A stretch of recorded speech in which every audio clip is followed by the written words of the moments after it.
Lebanon সীমান্তে সংঘাতের মোড় এবার ভিন্ন দিকে। দীর্ঘ লড়াইয়ের পর সরাসরি আলোচনার টেবিলে বসতে চায় তেল আভিভ ও বৈরুত। বৃহস্পতিবার ইসরায়েলের প্রধানমন্ত্রী বেঞ্জামিন নেতানিয়াহু জানিয়েছেন, লেবাননের সাথে দ্রুত শান্তি আলোচনা শুরু করতে তিনি তার মন্ত্রিসভাকে নির্দেশ দিয়েছেন। এক প্রতিবেদনে এ খবর জানিয়েছে টাইমস অফ ইসরায়েল। প্রতিবেদনে বলা হয়েছে, এক বিবৃতিতে নেতানিয়াহু জানান, লেবাননের অনুরোধের প্রেক্ষিতেই এই সিদ্ধান্ত। তবে আলোচনার প্রধান শর্ত হবে হিজবুল্লাহর নিরস্ত্রীকরণ, অর্থাৎ শান্তি চাইলে হিজবুল্লাহকে অস্ত্র ছাড়তে হবে। নেতানিয়াহুর ঘোষণার ঠিক আগেই কথা বলেছেন লেবাননের প্রেসিডেন্ট জোসেফ আউন। তিনি বলেন, যুদ্ধবিরতি এবং সরাসরি আলোচনার মাধ্যমেই বর্তমান সংকটের সমাধান সম্ভব।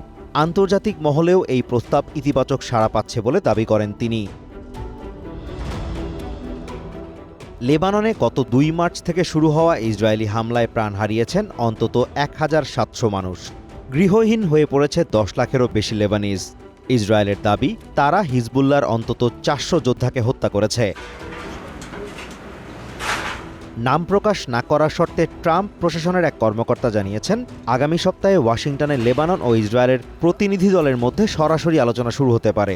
ডোনাল্ড ট্রাম্পের বিশেষ দূত মিশেল ইসা এতে মধ্যস্থতা করবেন। তবে আলোচনার খবর এলেও এখনই থামছে না ইসরায়েলের হামলা। ইসরায়েলি সংবাদ মাধ্যম বলছে, কোনো যুদ্ধবিরতি ছাড়াই এই আলোচনা চলবে।